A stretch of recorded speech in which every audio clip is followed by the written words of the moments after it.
चलिए अब हम लोग देखते हैं प्लेन मिरर, है ना। प्लेन मिरर है क्या? हम लोग जो जनरली घर वगैरह में यूज करते हैं मिरर वगैरह जो लगा रहता है, यह कैसा मिरर है? Plane mirror. मिरर कितने तरह का पढ़ना हम लोग को? जनरली 3 तरह का मिरर पढ़ना है। कॉनकेव मिरर, कॉन्वेक्स मिरर, ये दोनों मिरर को बोलते हैं स्फेरिकल मिरर। क्या बोलते हैं? Spherical mirror. और एक होता है प्लेन मिरर। तो प्लेन मिरर बिल्कुल सिंपल है। पहले हम लोग प्लेन मिरर पढ़ लेंगे अच्छे से, उसके बाद तब हम लोग कर्व मिरर पढ़ेंगे। तो हेडिंग लगाइए प्लेन मिरर। देखिए प्लेन मिरर का मेनली आपको कुछ प्रॉपर्टी याद रखना है। प्लेन मिरर में जो इमेज बनता है वो कैसा होता है ना, या फिर प्लेन मिरर में जो इमेज बनता है उसका क्या क्या प्रॉपर्टी होता है, वो कितने डिस्टेंस से बनेगा, ये सब चीज़ का ख्याल रखना है। तो सबसे पहले प्लेन मिरर है क्या, है ना। देखिए प्लेन मिरर को हम लोग एज्यूम कर लेते हैं कोई बड़ा स्फेरिकल मिरर का एक पार्ट को, बहुत बड़ा, जिसका कि रेडियस ऑफ कर्वेचर इन्फिनाइट हो। जैसे कि ऐसे देखिए, समझने का प्रयास कीजिए। मान लेते हैं ये कोई स्फीयर है, ये कोई स्फीयर है, ठीक है। स्फेरिकल मिरर भी तो इसी से कट करके बनाते हैं। यहाँ से एक पार्ट कट कर लिए, यहाँ से एक पार्ट कर ली, इस पार्ट को देखिए अब, इस पार्ट को तो कुछ ऐसा दिखेगा। ये प्लेन दिखा? नहीं दिखा, है ना। चलिए इससे थोड़ा बड़ा स्फीयर ले लेते हैं, इससे थोड़ा बड़ा स्फीयर ले लिया। अब इसका एक पार्ट को कट कर लीजिए, है ना, कुछ ऐसा दिखा, है ना, कुछ ऐसा दिखा, हल्का सा भी कर्व दिख रहा है। और बड़ा स्फीयर ले लिए,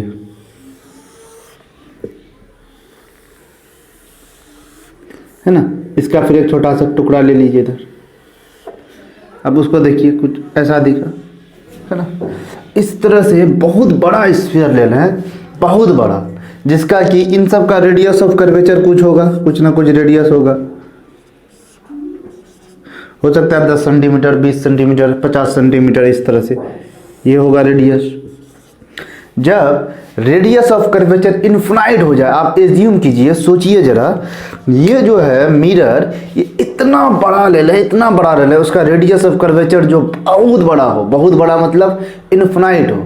अब उनका एक छोटा सा टुकड़ा लीजिएगा तो वो आपको बिल्कुल क्या दिखेगा? इस तरह दिखेगा, प्लेन दिखेगा। ये चीज समझ में आ रहा है? अब आप ऐसे सोचिए, देखिए रेडियस ऑफ कर्वेचर बढ़ा रहे थे, पहले इतना था, फिर इतना हुआ, फिर इतना हुआ, बड़ा बड़ा दिख रहा है। रेडियस ऑफ कर्वेचर जब हम बढ़ा रहे हैं तो इसका जो कर्व सरफेस है ये धीरे धीरे फ्लैट होते जा रहा है। धीरे धीरे क्या हो रहा है? ये कर्वनेस जो है धीरे धीरे कम हो रहा है। धीरे धीरे कम होते होते होते होते जब बहुत बड़ा स्फीयर ले लीजिएगा आप, जिसका कि रेडियस ऑफ कर्वेचर इन्फिनाइट हो, तो उस केस में जो आप पार्ट को कट कीजिएगा तो बिल्कुल आपको प्लेन सरफेस दिखेगा। क्या दिखेगा? Plane surface. तो क्या प्लेन मिरर को हम लोग ये बोल सकते हैं? Plane mirror, it can be considered as a part of a spherical mirror whose radius of curvature is infinite, whose radius of curvature is infinite। तो ये चीज़ समझ में आया? चलिए अब हम लोग इसको लैंग्वेज में लिख लेते हैं। चाहिए तो साइड में कहीं पे बना लीजिएगा समझने के लिए, है ना। प्लेन मिरर होता क्या है, इस चीज़ को अब हम लोग लिख लेते हैं।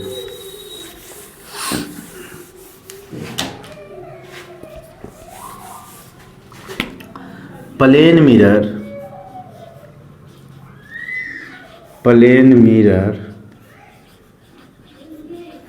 can be considered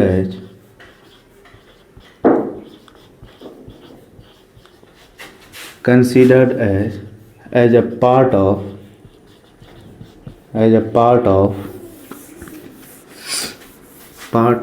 a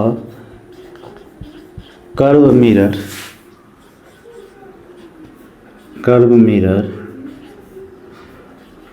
whose radius of curvature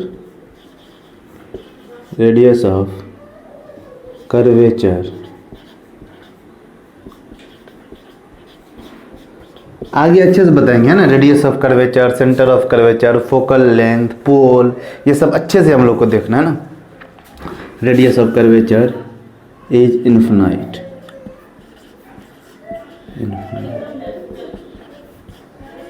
है ना। इसी को बोलेंगे क्या? Plane mirror. ये बताने का मेरा ये मतलब है, आपको ये चीज़ ध्यान में रखना है। प्लेन मिरर का जो होता है ना, रेडियस ऑफ कर्वेचर क्या होता है? इन्फिनाइट होता है। प्लेन मिरर का फोकल लेंथ जो होता है ये भी क्या होता है, इनफाइनाइट होता है। क्योंकि जब आगे कर्व मिरर बताएंगे वहाँ पे आपको ये बताएंगे फोकल लेंथ जो होता है ना वो रेडियस ऑफ कर्वेचर का हाफ होता है। क्या होता है बोलिए, रेडियस ऑफ कर्वेचर का हाफ होता है। तो फोकल लेंथ अगर है ना क्या होगा, जब रेडियस ऑफ कर्वेचर इनफाइनाइट होगा, इनफाइनाइट बाई 2, तो इनफाइनाइट बाई 2 क्या होगा, इनफाइनाइट ही तो होगा। तो आपको ध्यान में ये रखना है radius of curvature focal length का क्या होता है, इनफाइनाइट होता है। फोकल लेंथ क्या होता है, इनफाइनाइट होता है। फोकल लेंथ और रेडियस ऑफ कर्वेचर के बीच ये रिलेशन होता है, focal length is equal to radius of curvature upon 2। जितना रेडियस ऑफ कर्वेचर होगा उसका हाफ कर देंगे तो फोकल लेंथ हो जाएगा। या दूसरा आप ये भी समझ सकते हैं,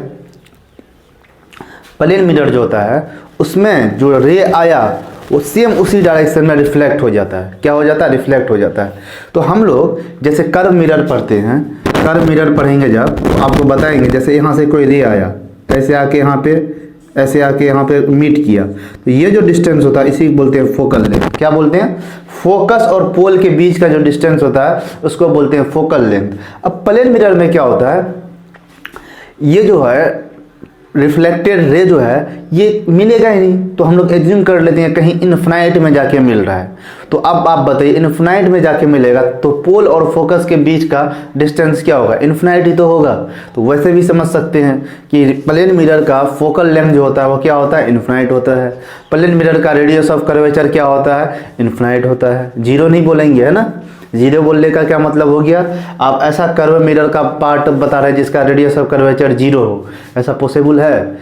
कुछ ना कुछ तो रेडियस ऑफ कर्वेचर होगा, कुछ ना कुछ तो कर्व होगा, है ना। वही चीज़ है, जब बहुत बड़ा कर्व हो, बहुत बड़ा रेडियस ऑफ कर्वेचर हो, तो उनका एक छोटा सा टुकड़ा लीजिए आप, है ना, एज्यूम किए बहुत बड़ा होगा तो कुछ ऐसा दिखेगा, ऐसा ऐसा ऐसा। अब इनमें से एक छोटा सा टुकड़ा आप ले लीजिए यहाँ पे, अब ये छोटा जो टुकड़ा बिल्कुल प्लेन ही तो दिखेगा, है ना, यही चीज़ है। चलिए अब हम लोग को प्लेन मिरर समझ में आ गया क्या है। इंपॉर्टेंट बात आपको जो ध्यान में रखना है प्लेन मिरर का, इधर साइड में लिख देता हूँ, है ना।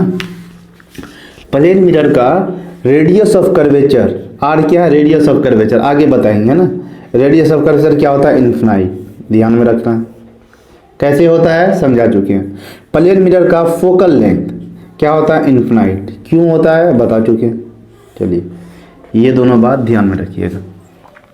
अब देखिए, अब हेडिंग लगाइए form properties of image of plane mirror, है ना। प्लेन मिरर में जो इमेज बनता है वो कैसा, उसका क्या क्या प्रॉपर्टी होता है, इस चीज़ को हम लोग अब देखेंगे, ठीक है। देखिए सबसे पहले प्लेन मिरर, ये रहा आपका प्लेन मिरर, है ना, ऐसा ही तो होता है। ये क्या कर रहे हैं हम, पॉलिश कर रहे हैं। पॉलिश क्यों कर रहे हैं, ताकि लाइट रिफ्लेक्ट करे अच्छे से। ओके, मान लेते हैं यहाँ पे आप लिखिए कोई है, यहाँ पे मान लेते कोई लेटर है के, ये ऑब्जेक्ट है, ये क्या ऑब्जेक्ट है, और ये डिस्टेंस को हम मान लेते हैं वाई, कुछ भी वाई मान लेते हैं, आप कुछ भी मान सकते हैं।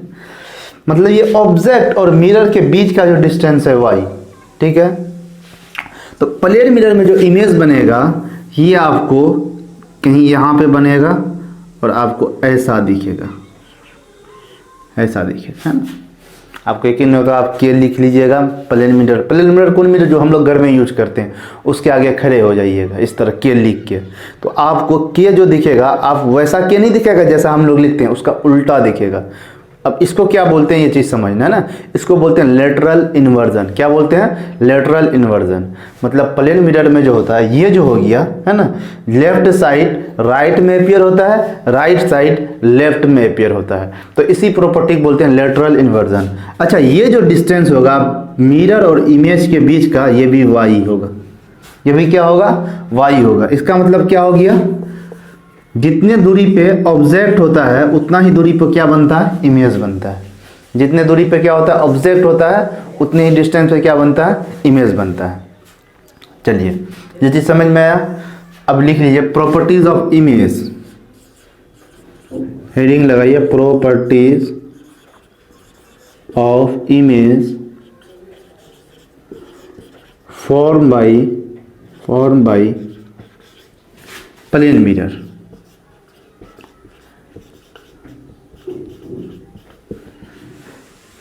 है ना। Properties of image form by plane mirror. ये जो इमेज बनता है प्लेन मिरर में कैसा बनता है, सबसे पहला पॉइंट लिखिए इसमें,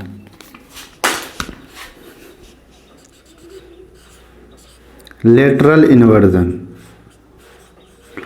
लेटरल इन्वर्जन ये क्या, जब लेफ्ट साइड राइट में चले जाए और राइट साइड लेफ्ट में दिखाई दे तो उसी प्रॉपर्टी क्या बोलते हैं, लेटरल इन्वर्जन। अच्छा आप ऐसा सोचिए, ये कोई ऑब्जेक्ट है, ये क्या है, कोई ऑब्जेक्ट है, इसका लेफ्ट साइड कहीं इधर होगा, राइट साइड कहीं इधर होगा। अब ये देखिए इमेज, इमेज का आपको ये लेफ्ट साइड रहा और ये राइट साइड रहा, ठीक है। अब ऑब्जेक्ट और इमेज को आप गौर से देखिए, लेफ्ट साइड में कुछ ऐसा दिख रहा है और यहाँ राइट साइड में वैसा दिख रहा है, और ये जो है ये राइट साइड में है, ये अब लेफ्ट साइड में आ गया।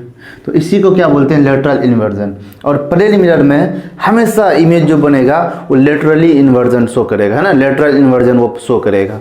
तो मतलब लेफ्ट साइड राइट में अपियर हो जाना और राइट साइड लेफ्ट में आ जाना, तो इसी प्रॉपर्टी क्या बोलते हैं, लेटरल इन्वर्जन। ये आप लोग 10th वगैरह में ही पढ़े होंगे, है ना। लेटरल इन पहला इमेज जो बनता है वो क्या शो करता है, लेटरल इन्वर्जन। इसमें लिख लीजिए left side appear as right side, है ना, left side of object appear on the right side of image, है ना। सिंपल में left side appear right and right side appears at left। इसी प्रॉपर्टी को क्या बोलते हैं, लेटरल इन्वर्जन, ठीक है। अब दूसरा है ना, डिस्टेंस बिटवीन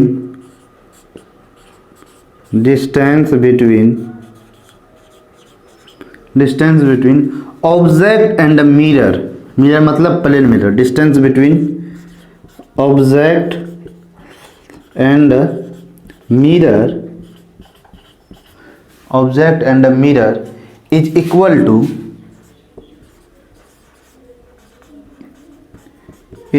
टू समझ में आ रहा है ना, distance between image and mirror.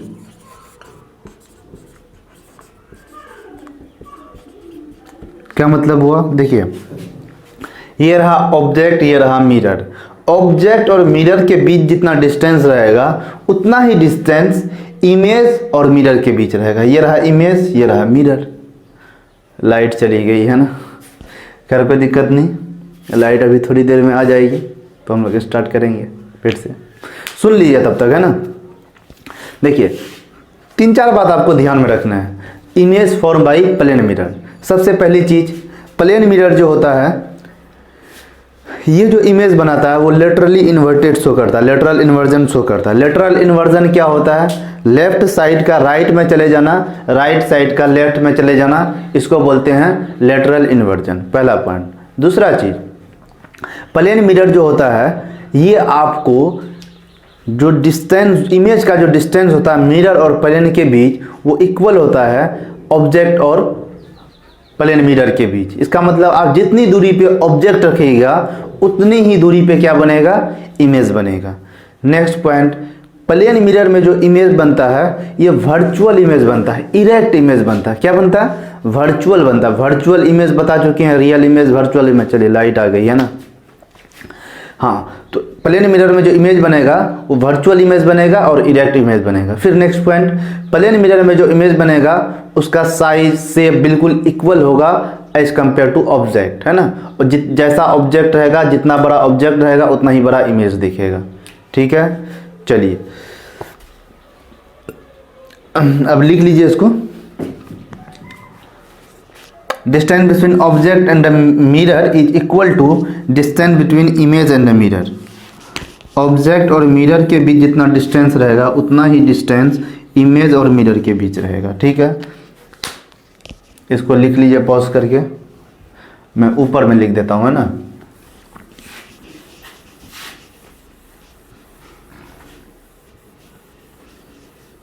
ये इंपॉर्टेंट है ना, radius of curvature, focal length, plane mirror का क्या होता है। Next third point,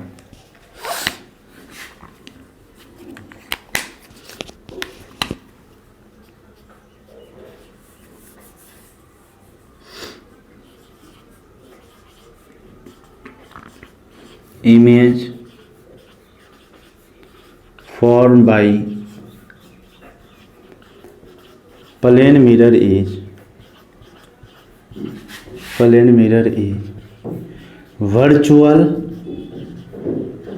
virtual and erect। पिछले लेक्चर में वर्चुअल बता चुके हैं, इरेक्ट समझ लीजिए। इरेक्ट क्या होता है, एक होता है इरेक्ट इमेज और एक होता है इन्वर्टेड इमेज। अगर ये इस तरह से देखिए, ये मार्कर बिल्कुल इस तरह से, अगर ऐसा ही इमेज बने मतलब इरेक्ट हो गया। मान लीजिए ये मार्कर इस तरह से, इसका इमेज बिल्कुल ऐसे उल्टा बन रहा है। क्या बन रहा है, उल्टा बन रहा है, तो ये इन्वर्टेड इमेज हो गया। क्या हो गया, इन्वर्टेड इमेज हो गया।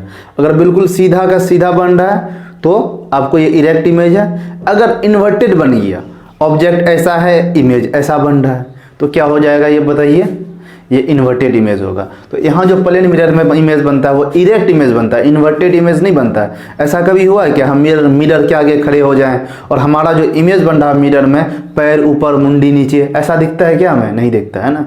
लेकिन आपको कर्व मिरर में ऐसा दिख सकता है। तो हम लोग अभी कैसा बात कर रहे हैं, सिर्फ और सिर्फ प्लेन मिरर की बात कर रहे हैं। तो प्लेन मिरर में जो इमेज बनता है, पहली चीज़ जो वर्चुअल इमेज बनता है और रियल इमेज नहीं बनता है। और दूसरी चीज़, इमेज जो बनता है वो आपको इरेक्ट इमेज बनता है। कैसा इमेज बनता है, इरेक्ट इमेज। ऐसा इन्वर्टेड इमेज नहीं बनता। ऐसा ऑब्जेक्ट है ऐसा इमेज बनेगा, ऐसा ऑब्जेक्ट है ऐसा इमेज नहीं बनेगा। ठीक है, यही चीज। चलिए नेक्स्ट पॉइंट,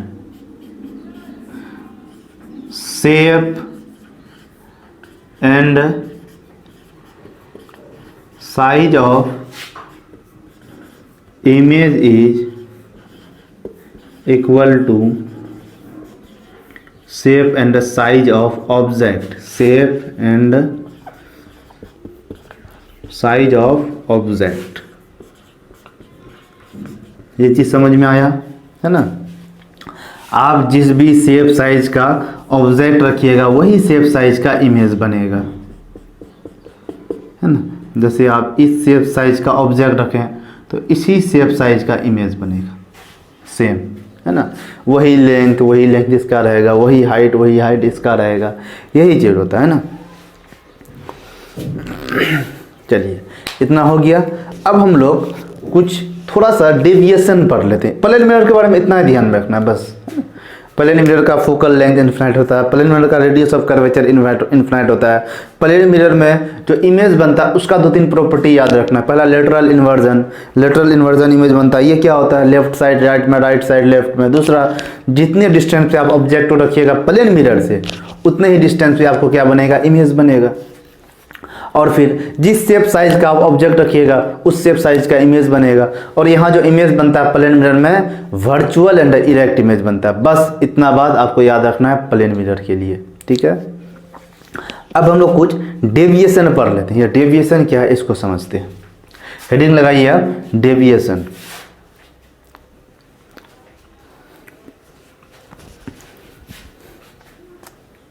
डेविएशन को डेल्टा से इंडिकेट करते हैं। किससे, डेल्टा।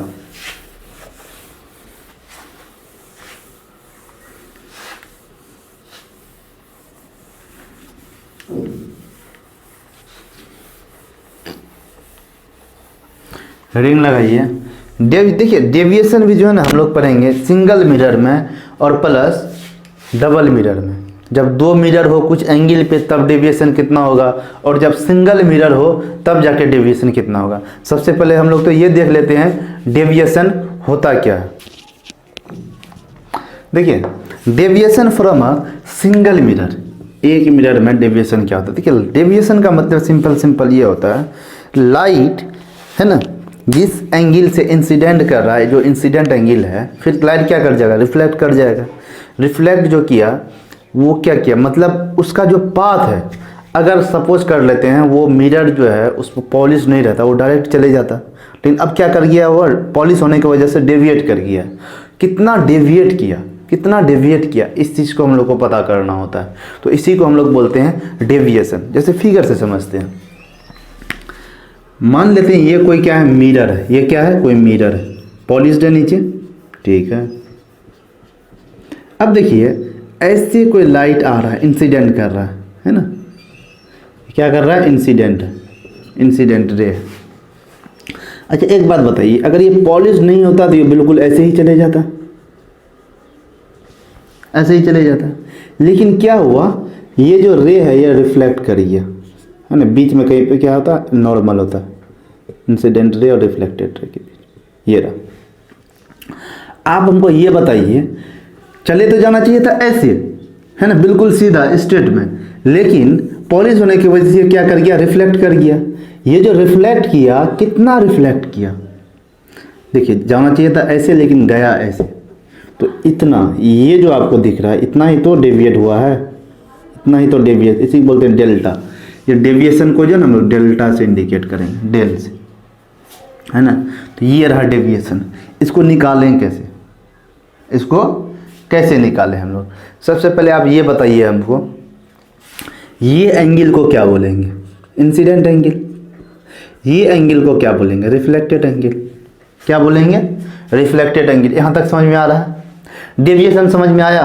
एक बार फिर से बता देते हैं। देखिए कोई भी रे है ना, ये मान लीजिए प्लेन मिरर है, ये तो क्या है, ये तो पॉलिश्ड है, इसलिए लाइट क्या किया, रिफ्लेक्ट कर गया। अगर रिफ्लेक्ट ना करता तो बिल्कुल ऐसा ही तो चले जाता, बिल्कुल क्या होता, ऐसे ही चले जाता। लेकिन पॉलिश होने की वजह से क्या कर गया, रिफ्लेक्ट कर गया। तो अपने पाथ से कितना डेविएट किया, अपने पाथ से कितना डेविएट किया, इतना ही तो डेविएट किया। ऐसे जाना था लेकिन इधर चले गया, कितना डेविएशन आया, इतना ही डेविएशन आया। तो ये यही चीज़ को हम लोग को निकालना, ये डेल निकालना हम लोग को। तो ये कैसे निकालें, तो हम ये जानते हैं, ये है इंसिडेंट रे, और नॉर्मल और इंसिडेंट रे के बीच जो एंगल बनता है उसको बोलते हैं इंसिडेंट एंगल। फिर नॉर्मल और रिफ्लेक्टेड रे के बीच जो एंगल बनता है उसको बोलते हैं रिफ्लेक्टेड एंगल। और ये एंगल हमको पता नहीं है, ये एंगल हमको पता नहीं है, तो ये एंगल निकालें कैसे, सोचिए जरा। चलिए, अच्छा आप में से बहुत को पता भी होगा, है ना, ये जो डेविएशन होता है पहले सिंगल मिरर में, ये होता है 180 डिग्री माइनस 2i, आई है इंसिडेंट एंगल। ये तो आपको ध्यान में रखना ही है। कैसे आया वो मैं समझा रहा हूँ, है ना।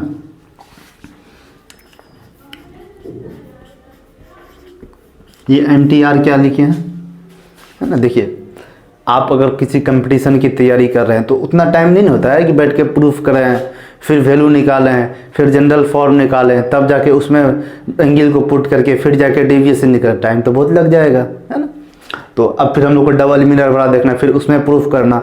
हम यहाँ पे प्रूफ करके समझा देंगे, बेहतर होगा आप ये रिजल्ट को याद रखिए, है ना। ये रिजल्ट जो आ रहा है, ये रिजल्ट बोल रहा है मुझे रट लो, क्या कर लो, मुझे रट लो। देखिए रटने का मतलब ये नहीं, समझ के याद रखना है। आप क्वेश्चन सॉल्व कीजिएगा, याद हो जाएगा, है ना। MTR का वही मतलब होता है, मुझे तो रटो, है ना, सिंपल में।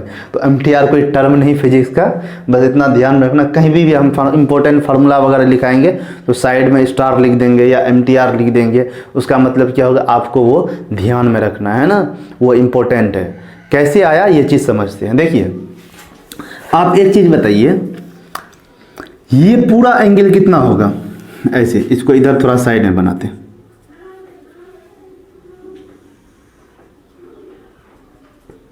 ये एंगल बताइए, ये अभी हम reflected ray, reflected angle, incident angle, deviation किसी की बात नहीं करें। ये एंगल कितना होगा, ये बिल्कुल क्या, स्ट्रेट लाइन। स्ट्रेट लाइन में जो एंगल बनता है कितना होगा, वो 180 डिग्री होगा।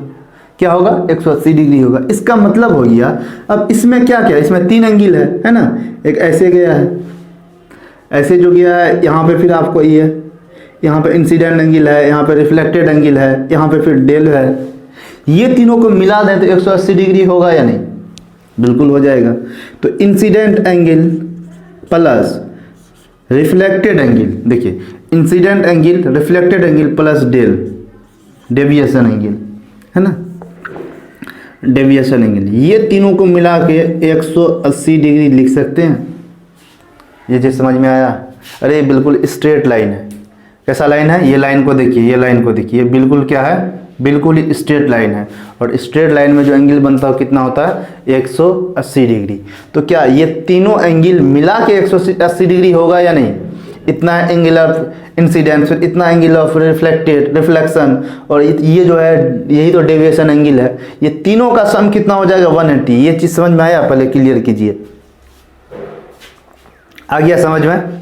चलिए अच्छा एक चीज़ बताइए, लॉज ऑफ रिफ्लेक्शन में आपको क्या बताया? Angle i is equal to angle r, पहला लॉ तो यही बताए थे, angle i is equal to angle r. ये रिफ्लेक्शन हो रहा है या नहीं हो रहा? तो इसका मतलब क्या हो गया? इसका जो एंगल आई होगा एंगल आर के बराबर होगा। तो हम यहाँ पे ये लिख सकते हैं एंगल आर के जगह एंगल आई, क्योंकि हम जानते हैं लॉज ऑफ रिफ्लेक्शन से angle i equal to angle r. तो लिखते हैं angle i plus angle r के जगह क्या angle i plus del is equal to 180 degree. कोई दिक्कत नहीं। चलिए अच्छा ये एंगल आई 2 एंगल आई हो गया, 2 आई लिख लेते हैं। आई मतलब इंसिडेंट एंगल, आई मतलब incident angle, 2 i plus del is equal to 180 degree.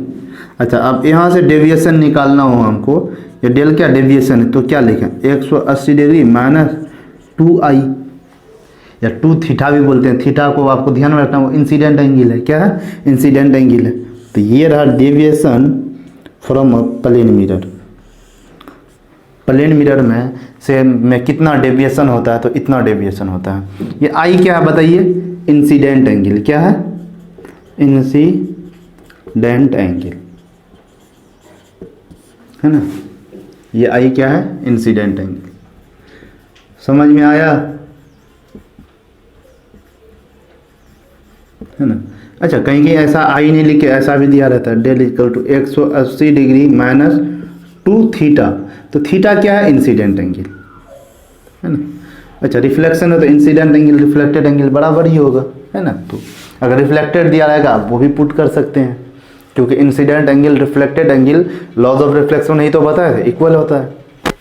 तो ये थीटा जो होता है जनरल में क्या बोलेंगे? Incident angle. इंसिडेंट एंगल ये क्या है? Del deviation.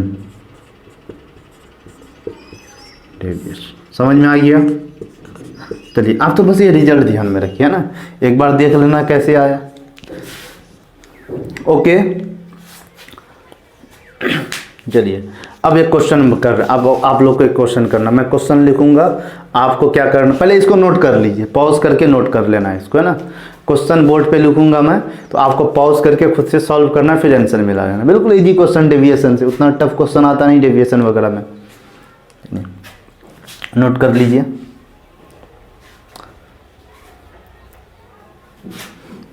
नोट कर लिए, चलिए मिटा देते हैं।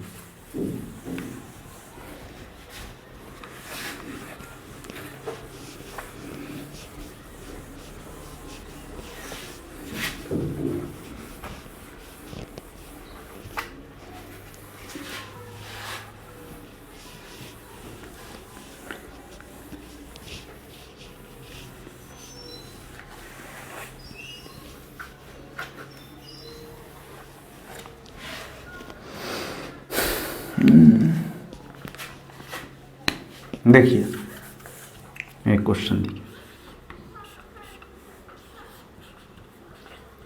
क्वेश्चन है find out angle of deviation. Angle of deviation आपको बताना डेविएशन एंगल कितना होगा।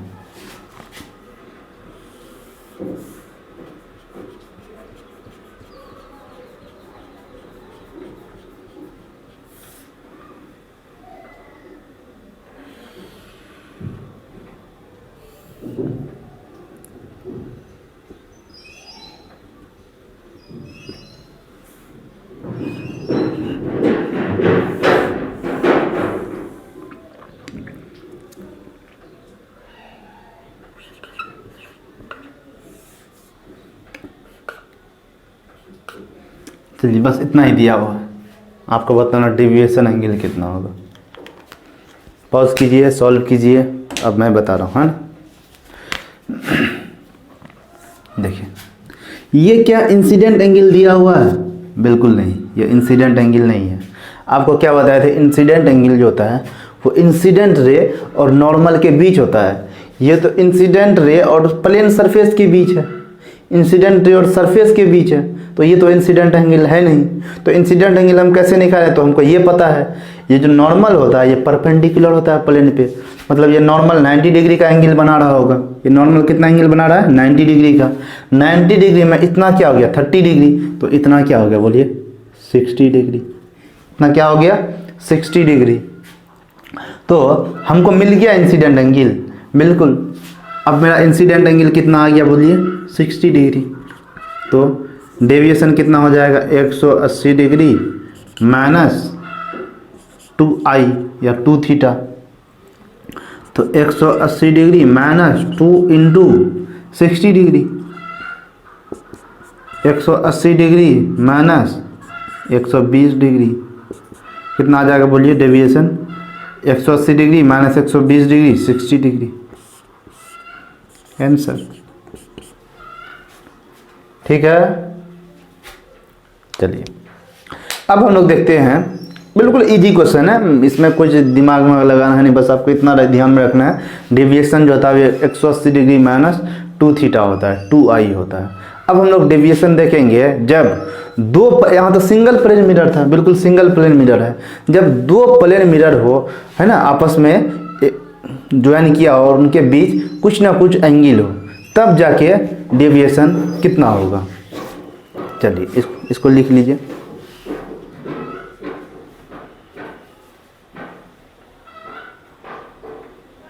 आप हेडिंग लगाइए, टोटल या net deviation, total deviation, deviation produced bye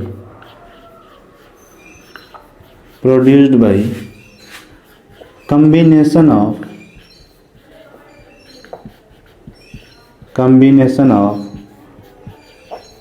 two plane mirror,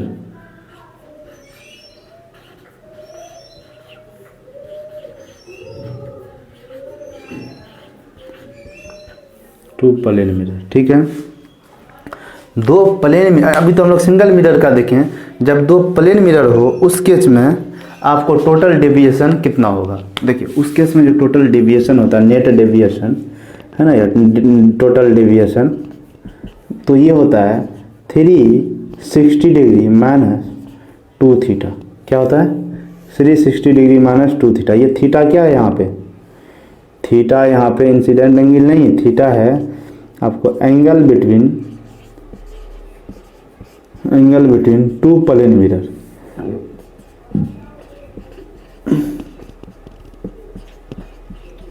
आपको बस ये ध्यान में रखना है, याद रखना है। कैसे आया ये चीज़ मैं बता रहा हूँ, कंपटीशन वगैरह के लिए आपको इतना ध्यान में होना चाहिए, है ना। अगर आप बोर्ड का तैयारी कर रहे हैं तो डेरिवेशन देख रहे हैं ना, कि ये डेरिवेशन बोर्ड में उतना नहीं पूछा जाता है, क्योंकि इस चैप्टर में और भी बहुत इंपॉर्टेंट सब डेविएशन है, जैसे हम लोग प्रिज्म वगैरह पढ़ेंगे, वो सब डेविएशन बोर्ड में आता है, ये आने का चांस बहुत कम रहता है ना। फिर भी देख लीजिए, समझ लीजिए। सपोज कर लेते हैं 2 मिरर, हम लोग 2 मिरर पढ़ रहे हैं, ये 2 मिरर, एक ये मिरर है और आपको एक ये मिरर है। अब इन दोनों मिरर के एंगल के बीच में कुछ एंगल होगा, दोनों मिरर के बीच क्या होगा, कुछ ना कुछ एंगल होगा। तो इस एंगल को हम लोग क्या मान लिए, थीटा मान लिए। क्या मान लिए, थीटा मान लिए। अब आप देखिए, मान लेते हैं यहाँ पे कोई ऑब्जेक्ट, यहाँ पे क्या है, कोई ऑब्जेक्ट है ना। अब उस ऑब्जेक्ट से इस तरह से यहाँ पे रे आएगा, ये रे आया, फिर इस तरह से क्या कर जाएगा, रिफ्लेक्ट कर जाएगा, फिर अब यहाँ पे आएगा, फिर इस तरह से क्या हो जाएगा, रिफ्लेक्ट कर जाएगा, इस तरह से रिफ्लेक्ट करिए, है ना। ये इंसिडेंट रे, ये रिफ्लेक्टेड रे। अब ये रे फिर इस मिरर में क्या किया, इंसिडेंट किया, फिर यहाँ से रिफ्लेक्ट करिए। ओके, चलिए ये नॉर्मल बना लिए, इधर भी नॉर्मल बना लिए, है ना। अब हमको ये बताइए, यहाँ पे हमको डेविएशन देखना है। मान लेते हैं यहाँ पे ये सरफेस इस तरह से पॉलिश नहीं रहता तो ये कुछ ऐसे आगे आ जाता, लेकिन गया कितना है, ये इधर मुड़ गया, इधर मुड़ गया, इसका मतलब इतना डेविएट हो गया, इतना क्या हो गया, डेविएट हो गया। इसको हम मान लेते हैं डेल्टा 1, क्या मान लिया, डेल्टा 1। अब इसमें आ जाइए, ये इधर पॉलिश्ड है तो इधर रिफ्लेक्ट कर गया, अगर पॉलिश नहीं होता तो कुछ ऐसे जाता, है ना। अब देखिए डेविएशन कितना, कुछ इतना तो डेविएशन हुआ, तो इसको मान लेते हैं डेल्टा 2। अब हम लोग को टोटल डेविएशन निकालना है या नेट डेविएशन निकालना है, तो उसके लिए हम लोग को डेल्टा 1 निकालना होगा, फिर डेल्टा 2 निकालना होगा, फिर दोनों को क्या करना पड़ेगा, दोनों को ऐड करना पड़ेगा। चलिए इधर देखिए, मान लेते हैं ये जो एंगल है, ये एंगल, ये जो इंसिडेंट रे और नॉर्मल के बीच जो एंगल, इसको अल्फ़ा मान लेते हैं। क्या मानते हैं, अल्फ़ा। तो क्या ये भी तो अल्फ़ा ही हो जाएगा, रिफ्लेक्टेड एंगल भी तो अल्फ़ा हो जाएगा, क्योंकि लॉ ऑफ रिफ्लेक्शन ने क्या बताया था, इंसिडेंट एंगल और रिफ्लेक्टेड एंगल दोनों क्या होता है, बराबर होता है। ये अल्फ़ा हो गया। चलिए ठीक है, फिर मान लेते हैं ये क्या इंसिडेंट एंगल है इस मिरर के लिए, तो इसको थोड़ा सा अलग मान लेते हैं, बीटा मान लेते हैं। क्या मान लिए, बीटा मान लिए। तो ये भी क्या हो जाएगा, बीटा हो जाएगा। ठीक है। अच्छा, क्या हमको ये वाला एंगल बता सकते हैं, ये प्लेन मिरर और रिफ्लेक्टेड रे के बीच जो एंगल है ये कितना होगा, ये समझा सकते हैं। अब ये सोचिए, ये क्या नॉर्मल है, नॉर्मल क्या होता है, प्लेन से 90 डिग्री के एंगल पे होता है, और इतना एंगल है अल्फ़ा, तो इतना क्या हो जाएगा, बोलिए 90 माइनस अल्फ़ा। ये समझ में आया, 90 माइनस अल्फ़ा के हम पूरा यहाँ नीचे नहीं देख रहे हैं, सिर्फ सरफेस तक। ये रिफ्लेक्टेड रे और सरफेस के बीच में जो एंगल है ये कितना होगा, 90 माइनस अल्फ़ा होगा। क्यों हुआ, ये देखिए नॉर्मल से देख रहे हैं, नॉर्मल से रिफ्लेक्टेड रे के बीच एंगल है अल्फ़ा, और नॉर्मल और सरफेस के बीच एंगल है 90 डिग्री। तो ये रिफ्लेक्टेड रे और सरफेस के बीच एंगल कितना हो जाएगा, 90 माइनस अल्फ़ा। हाँ अच्छा,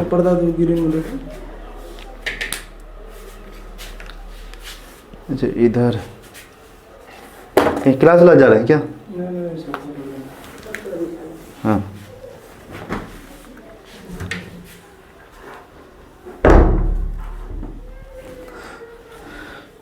हाँ। तो ये एंगल कितना हो जाएगा, 90 माइनस अल्फ़ा। सेम इसी तरह क्या आप हमको ये वाला एंगल बता सकते हैं, ये एंगल इस मिरर के लिए, ये इंसिडेंट रे है, ये इंसिडेंट रे और ये सरफेस जो है मिरर का, इंसिडेंट और सरफेस के बीच का एंगल कितना होगा, बताइए आप ये चीज़ जानते हैं, ये सरफेस है और ये इस पर परपेंडिकुलर है नॉर्मल, इनके बीच एंगल कितना होता है, 90 डिग्री। 90 डिग्री में इतना है बीटा, तो इतना क्या हो जाएगा, 90 माइनस बीटा। ये चीज़ क्लियर है या नहीं, बताइए। 90 माइनस अल्फ़ा कैसे लिखे, 90 माइनस बीटा कैसे लिखे, है ना। देखिए एक बार फिर से और समझा देते हैं शुरू से। मान लेते हैं कोई ऑब्जेक्ट है, ऐसे रिफ्लेक्ट किया, यहाँ इंसिडेंट किया, अगर यहाँ पे मिरर पॉलिश नहीं रहता तो कुछ ऐसे ही आ जाता, लेकिन रिफ्लेक्ट करके ऐसे चले गया, ये यहाँ से लेके ये पूरा क्या हो गया, डेविएशन हो गया, इसको फर्स्ट डेविएशन मान लिए। उसी तरह यहाँ पे सेकंड डेविएशन हो गया। तो ये जो इंसिडेंट एंगल है मान लिए अल्फ़ा, हमको नहीं वैल्यू पता क्या है, इसको हम अल्फ़ा मान लिए, और ये जो है इसको बीटा मान लिए। क्या मान लिए, सॉरी, ये भी क्या हो जाएगा, अल्फ़ा हो जाएगा, क्योंकि इंसिडेंट एंगल और रिफ्लेक्टेड एंगल बराबर होता है, लॉ ऑफ रिफ्लेक्शन ही बोलता है।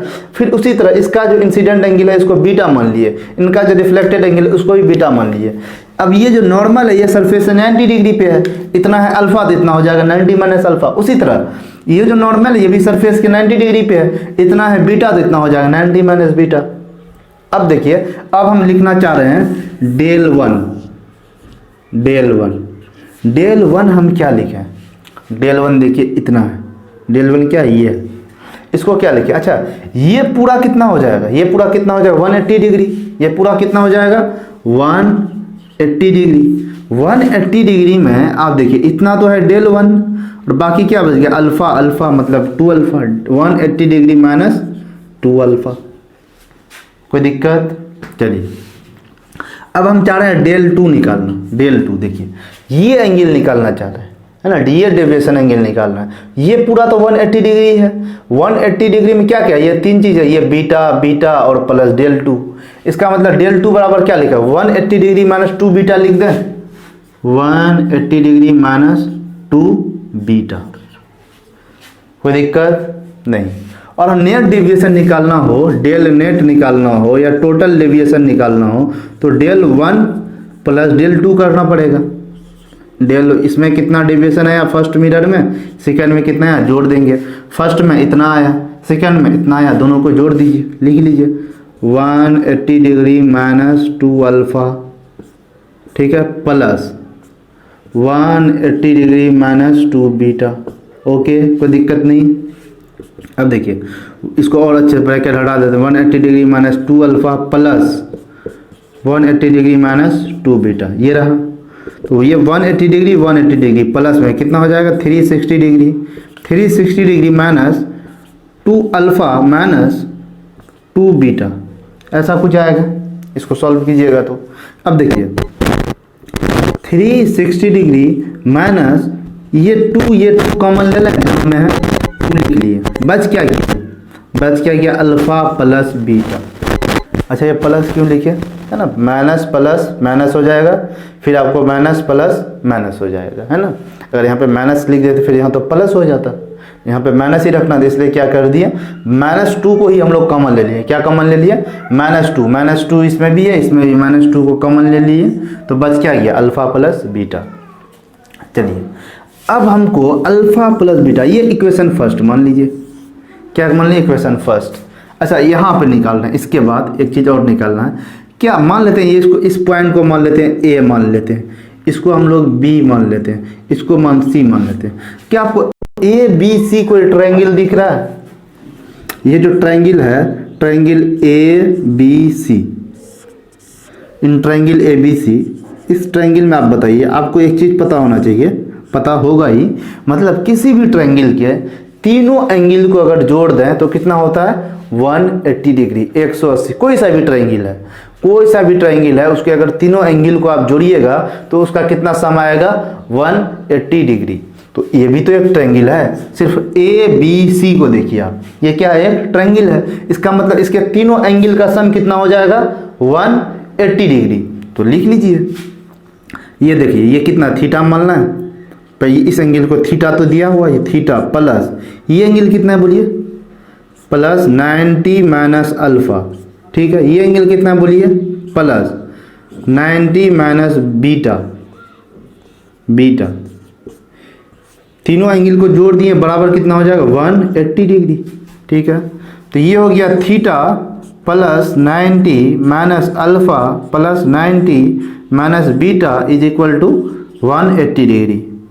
थीटा प्लस ये प्लस 90 प्लस 90 कितना हो गया बोलिए 180 डिग्री, है ना, सब ये डिग्री में 180 degree, 180 degree theta plus 180 degree, फिर क्या लिखिए माइनस अल्फा माइनस बीटा, ये चीज़ समझ में आया।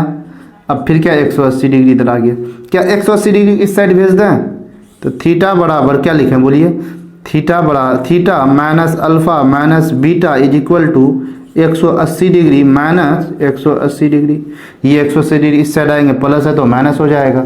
अच्छा कहाँ पे लिखा है आप, स्पेस कम पड़ गया, चलिए यहीं पे थोड़ा सा कोशिश करते हैं, थोड़ा सा इसमें दिखाई दे रहा है या नहीं, है ना, हम देख पा रहे हैं, हाँ कैमरा में दिख रहा है थोड़ा सा, है ना। चलिए तो थीटा बराबर हो जाए इधर कितना 180 डिग्री माइनस 180 डिग्री क्या 0 डिग्री, कितना डिग्री 0 डिग्री, है ना।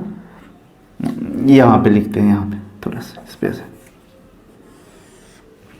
तो यहाँ से देखिए आप theta minus alpha minus beta is equal to 0 degree, theta minus alpha minus beta equal to कितना डिग्री आ गया 0 डिग्री।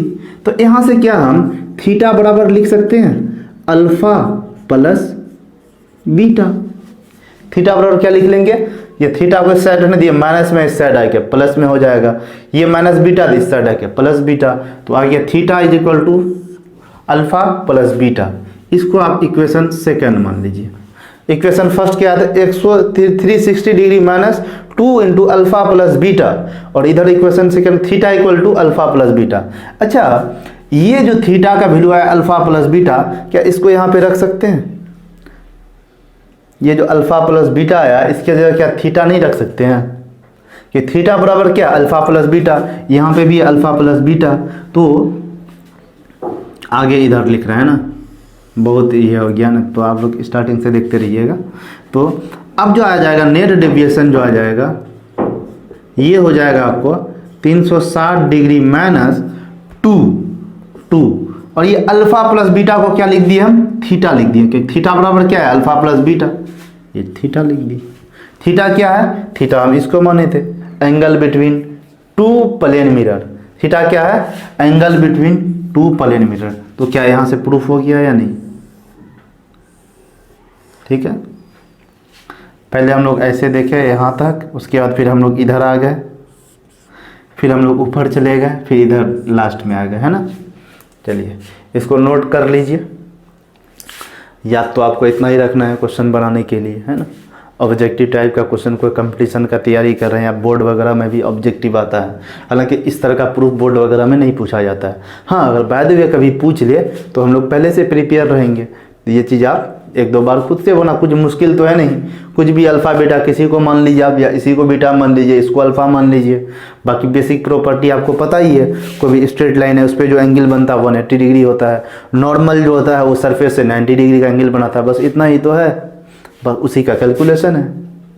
चलिए याद क्या रखना है, अब देखिए डेविएशन, डेविएशन में दो चीज़ आपको ध्यान में रखना। पहला, अगर सिर्फ एक ही मिरर हो, एक ही प्लेन मिरर हो, है ना, एक ही प्लेन मिरर में अगर डेविएशन पूछे तो बोलना है 180 डिग्री माइनस 2 थीटा। क्या बोलना, बोलिए, 180 डिग्री माइनस 2 थीटा। 2 थीटा या 2 आई या इंसिडेंट एंगल, वहाँ पे थीटा आई क्या है, इंसिडेंट एंगल है ना। अब क्या है, फिर अब जब दो मिरर बोल दिए, दो मिरर जो होगा आपस में, तो कुछ कम्बिनेशन ऑफ टू मिरर, उसमें नेट डेविएशन कितना होगा, तो वो दोनों मिरर के बीच कुछ ना कुछ एंगल होगा, तो उस एंगल को हम मान लिए थीटा। क्या मान लिए, थीटा मान लिए, हमको नहीं पता क्या एंगल है, वो क्वेश्चन में दिया रहेगा तो थीटा की जगह वो पुट कर देंगे।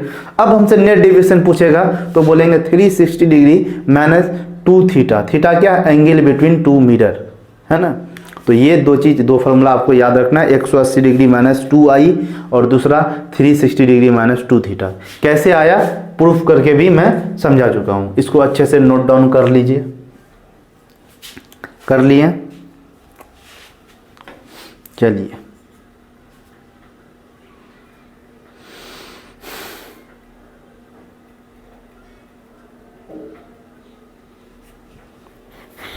चलिए अब एक क्वेश्चन लिखिए। Question,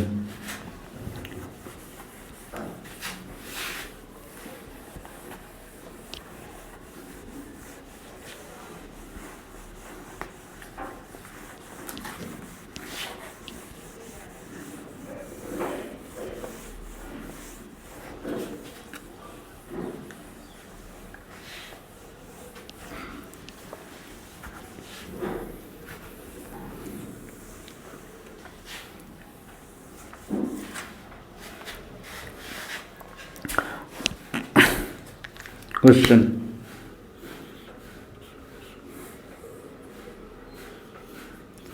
in a plane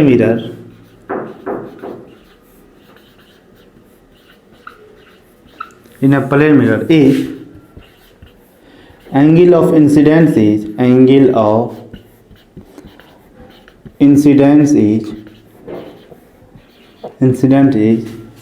30 degree, then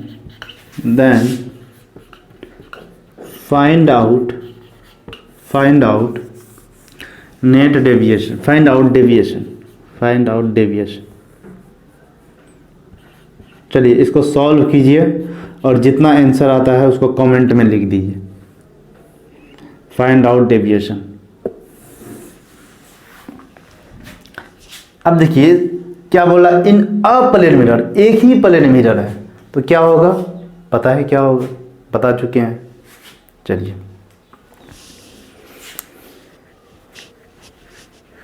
अब नेक्स्ट क्वेश्चन। अच्छा, इसका आंसर क्या हो जाएगा, इसका आंसर हो जाएगा आपको कितना, 120 डिग्री। कितना हो जाएगा, 30 डिग्री है, 30 60 हो जाएगा, 60 180 माइनस 60 कितना हो जाएगा, 120 डिग्री। ये आंसर आएगा। एक क्वेश्चन और,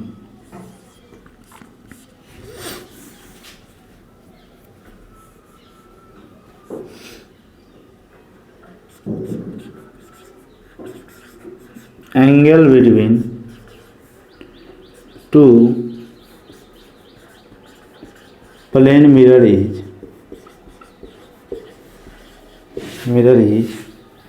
45 degree, then find out net deviation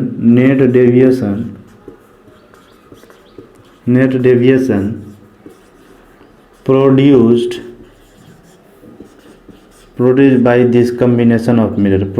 this combination of mirror.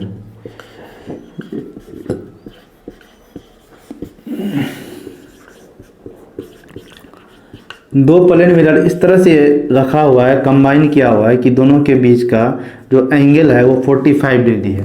तो आपको बताना है नेट डेविएशन क्या होगा, है ना। तो ये बता चुके हैं दो प्लेन मिरर का केस। ऑप्शन दे देते हैं ना, ए में 260 डिग्री, बी में 270 डिग्री, सी में 300 डिग्री, या फिर डी में आपको 90 डिग्री। बताइए इसका आंसर क्या होगा। ऑप्शन में बता, है ना, कमेंट करके बताना इसका आंसर क्या होगा। चलिए अब हम लोग नेक्स्ट टॉपिक की तरफ मूव करेंगे। नेक्स्ट टॉपिक देखिए, प्लेन मिरर से इतना इंफॉर्मेशन काफ़ी है। प्लेन, अच्छा कुछ और बता देंगे, इमेज वगैरह कितना बनता है जब दो मिरर के बीच में, है ना, कितने एंगल पे रखें तो कितना इमेज बनता है, तो ये बाद में अगले लेक्चर में बता देंगे। तो अगले लेक्चर में हम लोग थोड़ा सा प्लेन मिरर का रिवाइज कर लेंगे, उसके बाद फिर हम लोग स्फेरिकल मिरर स्टार्ट करेंगे। और यहाँ से चैप्टर का इंपॉर्टेंट कॉन्सेप्ट वगैरह स्टार्ट होता है स्फेरिकल मिरर से, है ना। तो वीडियो काफ़ी लंबा हो जाएगा, इसलिए यहीं पे वीडियो को एंड करते हैं। अब नेक्स्ट वीडियो जो आएगा वो किस पे आएगा, स्फेरिकल मिरर। हम लोग नेक्स्ट वीडियो किस पे पढ़ने वाले हैं, स्फेरिकल मिरर। चलिए ठीक है फिर।